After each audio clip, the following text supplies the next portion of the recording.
Hi there. Man, I'm so sorry.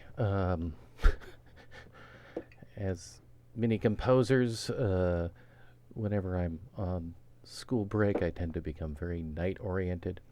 And I guess because my eyes and vision don't see so well at night, I did not notice that my alarm was set only for Friday and not for this morning. So sad that you have to see me for the first time online. We're supposed to be out of that. Anyway, I guess the one good thing about this is you can come back and reference this again since we have a video of it. So I put together some things for us to talk about this first day. So let's go through it. Of course, the first piece you are writing this semester involves percussion, at least a trio of instruments, and one of the instruments at least has to be percussion, although it can be more, and it can be more instruments, of course. So, and due on March 10th. So let's talk about it. So, of course, the interaction we were supposed to have, we can't have now. But I was going to ask you in class, what do you already know about percussion? And it would have been interesting to hear what you would say. Perhaps think about it right now for a second. Think about what you would say. You've had it already in some of your classes. But instrumentation class and orchestration class can only cover a little bit. So there'll be a lot of mentoring by me for you when you write this piece. So here's some little side issues that maybe are trivial, but I think we should talk about first. What is the plural of percussion? Is it A, percussion, or B, percussions? Think about your answer. Got it? The answer is percussion. There's no S. It is already a plural word. So, a correct wording would be trio for percussion, as if there were three percussionists, right? Also, trio for clarinet, piano, and percussion. Following me? Now, often when you want to kind of say how many percussionists are on stage, like 3 clarinets, etc., we normally don't say like 3 percussion or 4 percussion or something like that. That's kind of unusual. Although that at least technically wouldn't be wrong. But one thing you wouldn't write is trio for percussions.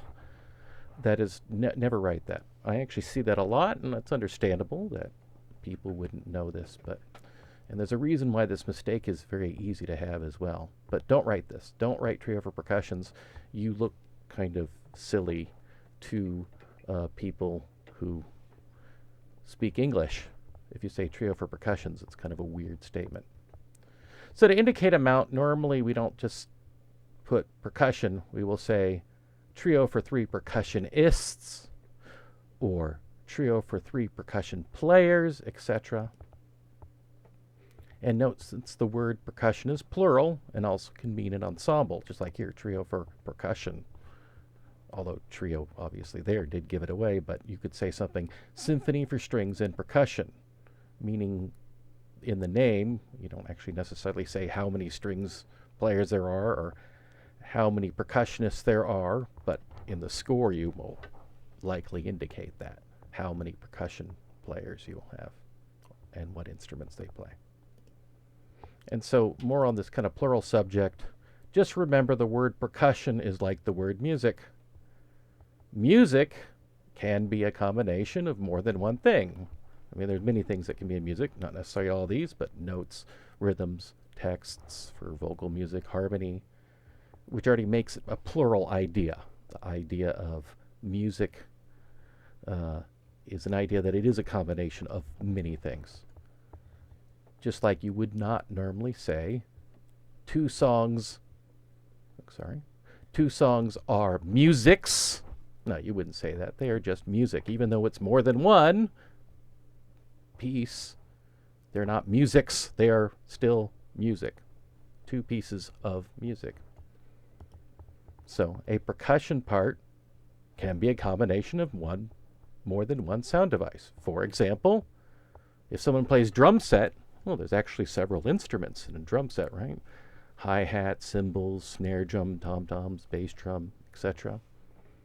In fact, even something like a marimba is actually more than one instrument. It actually, in a 5-octave marimba, has 61 different instruments of varying, 61 percussion instruments to form all those notes in the 5-octave marimba.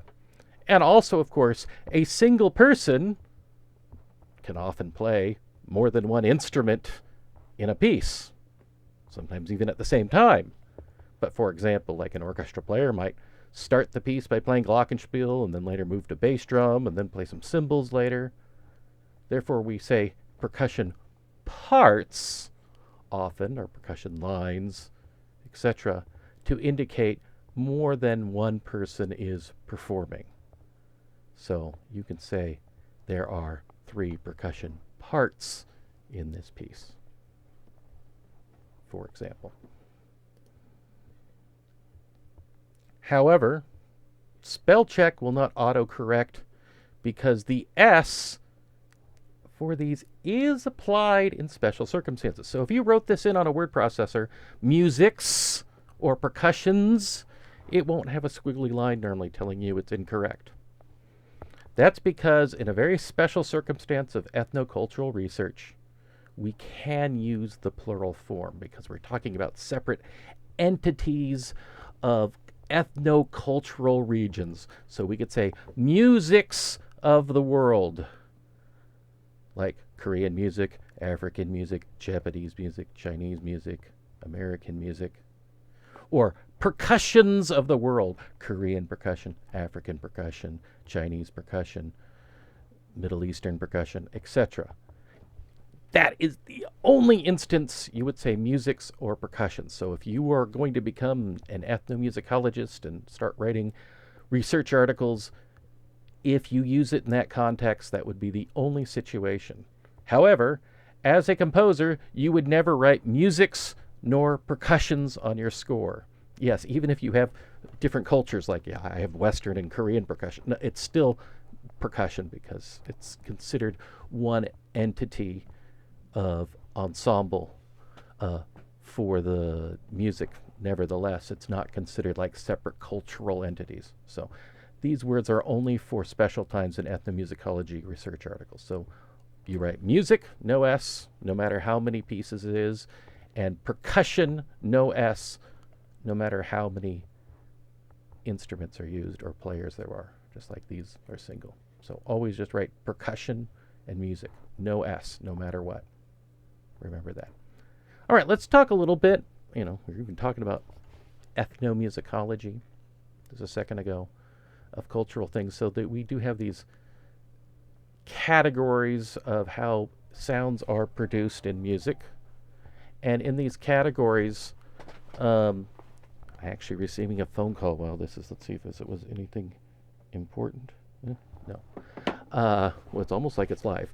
Anyway, I'm probably not going to edit that out. Anyhow, we can derive different categories, general categories on how instruments produce sound. And these are kind of like the scientific classification. So each ends in phone. So first we have a chordophone. Let me move my picture to somewhere else because you might be in the way. Chordophone. What do you think a chordophone is? Any guesses? An instrument that can play harmony? No, that's not what it means. It uses a string to make the sound. So any instrument that involves a string on it to make a sound is called a chordophone. No, it is not because of making a, quote, chord. Actually, the word chord does derive from this kind of concept of string, but it has nothing to do with the ability to play harmony. It just means it uses a string that is vibrating to make the sound. Aerophones. Any guess? Especially if you know British English, you might be able to figure out what an aerophone is. It uses air/wind to make sound, right? So any instrument that produces sound primarily through wind, air, is an aerophone. Idiophone. What's an idiophone? A solid part of the instrument makes the sound itself. So something in the building of this instrument, some solid part, normally it's solid, will actually produce a sound by causing it to vibrate. Membranophone. Now, I don't know if you know what the English word membrane means, but it's another word for skin. So uses a stretched, or at least normally it's a stretched skin to make sound. Electrophone. You can probably guess. However, people sometimes get this wrong because it's pretty specific. The sound generation is derived purely by electronic means. Now, maybe we could say mechanical means, perhaps, but primarily electronic means in this case. Headphone? No, that's not actually an instrument. I'm joking. That's what some people say. I don't. The instrument I play are headphones. If they don't know how to play anything. iPhone. I'll give up here. No more jokes. I'll stop. Although actually, people can use an iPhone as an electrophone, can't they? Yeah, they could use it as a way to produce music. All right, these two are just jokes, obviously. The main categories are chordophone, aerophone, idiophone, membranophone, electrophone. So, which one of these is percussion? I bet you have a pretty good idea already. So, which instrument will fit the let's see, can I put this on the screen? I guess it's going to block it. So the question is, which category is each of these instruments? So I'm just going to give you a random instrument. Any instrument, not just percussion. So choose from chordophone, aerophone, idiophone, membranophone, electrophone, or 1, 2, 3, 4, 5. Chordophone means it uses a string in order to produce sound. Aerophone means it uses air or wind to produce a sound. Idiophone means the body or part of the body of the instrument, some solid part of the body vibrates. Membranophone is a stretched skin. Electrophone means the sound is derived purely electronically. Trumpet, what is it?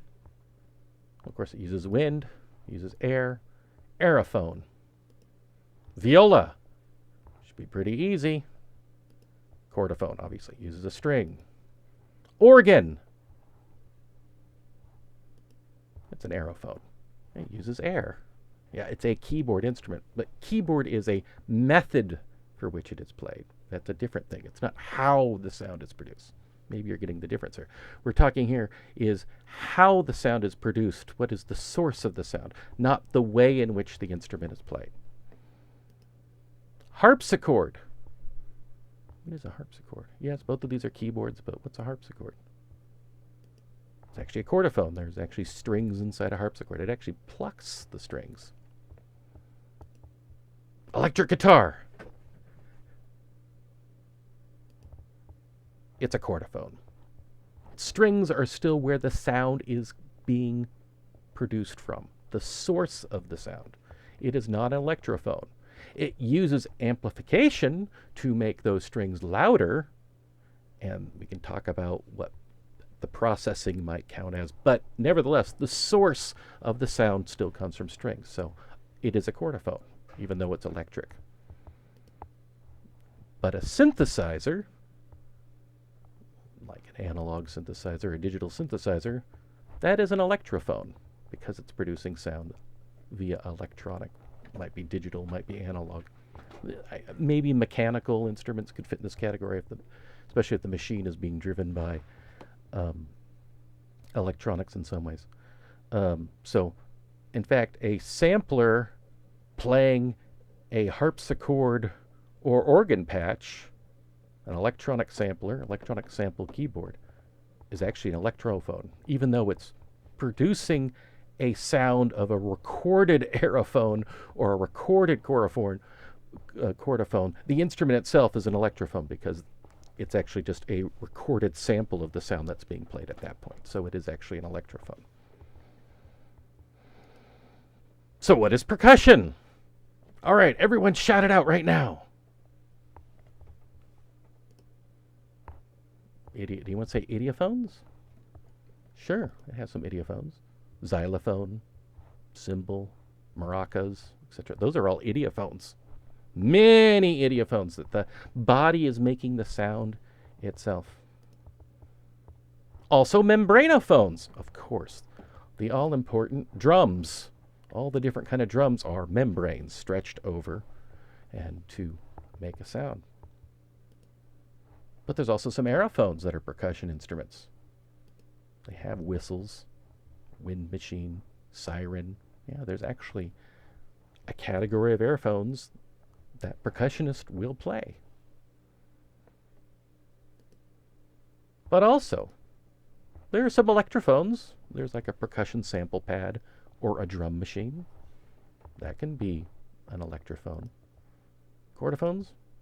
Well, you could create a form of percussion instruments by striking a string somehow. Is piano a percussion instrument? How about celeste? By the way, celeste is an idiophone. Piano is a chordophone, but it's about how it is played. The verb to percuss means to tap or strike firmly. So in general, most, maybe not all, percussion instruments involve hitting something directly, either with your hand or a stick, mallet, hammer, etc. But I said normally, because, however, first, it's not always hit firmly, even though that's what the verb means. It can be hit lightly, too, when you're playing soft or whatever. And there's a lot of other methods, in fact, that percussionists have expanded, at least. I guess we could say maybe originally all they did was hit stuff. But they can also do things like bowing, scratching, brushing, shaking, blowing, spinning, stirring, dropping, triggering, activating, programming, breaking, crumbling. Well, sometimes they even do singing. Percussionists sometimes are asked to sing a little bit, not necessarily like a professional singer, but to sing or speak even. They could do that too. In fact, almost anything is possible now for a percussionist, even though their original duties involve sticks normally, or maybe something else that involves hitting instruments together, but it has expanded greatly over the years. Additionally, if two idiophones are hit together, such as cymbals, crash cymbals, or claves, it is technically concussing, but we still call them percussion anyway. Yeah, so also concussion means you hit your head. So technically, if you're not using a stick and you just hit things together, it's concussing, but they're still called percussion. The term has been expanded. So is piano a percussion instrument? Because we have hammers, hitting strings. Well, not really, as we typically class that by method playing. So percussion, we're not talking about now how it produces sounds. We're talking about how we make the sound and what the performer is doing. So piano is in a category called keyboards. That's the method for which it plays, where a person with that technique can often learn the other instrument maybe without as much effort as someone who's never played the other instrument. So a pianist can at least have some understanding already of organ. Yes, they have other things to learn, but harpsichord, accordion, synthesizer, they all do take more than just simply playing it. But someone with keyboard technique can learn the other instruments fairly easily. Although it is mentionable that the timbre, the sound color of piano, and also celeste, matches well with percussion instruments. And composers have used this aspect a lot in combination. Just think about it. Piano has the same sort of what we call an envelope. There's an attack and decay. Dung! bong, just like a lot of percussion instruments, as opposed to wind instruments and at least bowed strings instruments that they sustain the sound. Right? So piano and celeste kind of match well with percussion instruments. Of course, as I say, celeste is an idiophone too, so in a way it's a little bit like a glockenspiel with a keyboard, although not exactly the same. It sounds a little different, but it works well. I should say, as a kind of a footnote there, albeit sometimes you will find in old orchestra scores percussionists actually being asked to play the celeste, maybe like an easy part. I think even Tchaikovsky did that. But normally these days, that's like a double of the pianist. They'll actually ask the pianist to do it. Celeste is a very easy instrument for a pianist to pick up. What about hammered dulcimer and yangam, where they're hitting and striking? Violin colengio. Okay, we're not going to go down that. Now we're getting too crazy. Don't worry about those instruments. Let's move on. Yes, let's move on. Percussion family subcategories. There are two main ways we can divide percussion instruments into: indefinite or definite pitch. So definite pitch means you can tell what note it is. Indefinite means you can't tell. Sometimes people will say unpitched or non-pitched, but the more specific term would be indefinite, because the real sound is that there is just like almost all the pitches are happening. There's so many pitches happening you can't tell what single note is, like a white noise, like every there's just so many notes that we call that indefinite pitch. So we also can categorize percussion instruments by the material in which they are made, and this has some relevance to the timbre in which they make. So let's talk about some, I'll move myself down here. Let's talk about indefinite pitch. So some indefinite pitch instruments made out of the material of wood include things like claves, wood blocks, temple blocks, whip, gyro, etc. Whip is not actually this kind of whip, it's two boards that are slapped together. And metal, cymbals, gongs, steel plate, thunder sheet, anvil, wind chime, brake drum, etc. Don't be confused by the fact that brake drum has the word drum in it. It's actually a metal instrument. Actually, it's the brakes from a car. There's a drum that goes up against the tire that stops the car. That's actually why it's called a brake drum. It's actually a car brake that is used as an instrument. Very resonant. Then there's, of course, the drum family, the membranophones. They're all exclusively the membranophones. The snare, drum, bass drum, tom-tom, bongos, kunga, even things like Indian tabla, jangu, of course. Those are all drums of indefinite pitch. We might have some possibilities of glass, stone, even plastic, etc. I should say there is kind of a special category of indefinite pitch which might be made from any of these things, but there are different kinds of shakers like maracas, the egg shaker, cabasa. Cabasa is interesting because actually the beads are on the outside, but in a net. No, these are not really a material. It's kind of like a type of indefinite pitch instrument, but we don't really classify it as much because it makes a very specific sound regardless.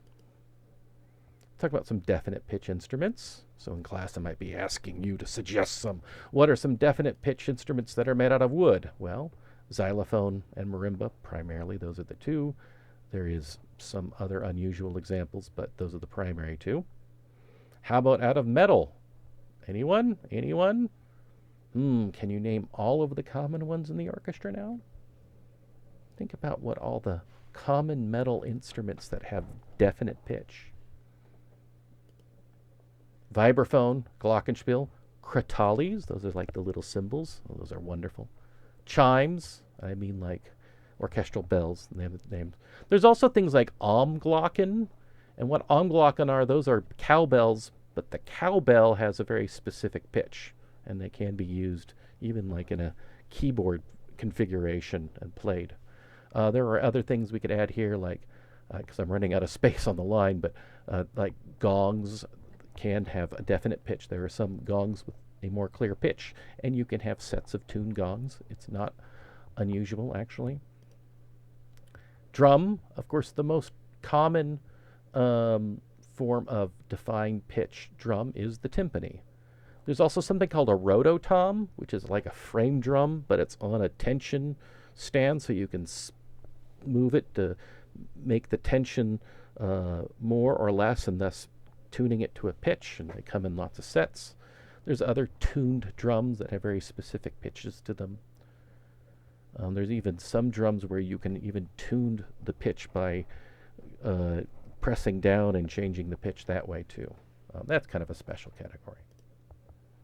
Glass, yeah, I mean, there's more glass instruments in terms of defined pitches. The most common one being is wine glasses that you spin your finger around and makes a long sustained note.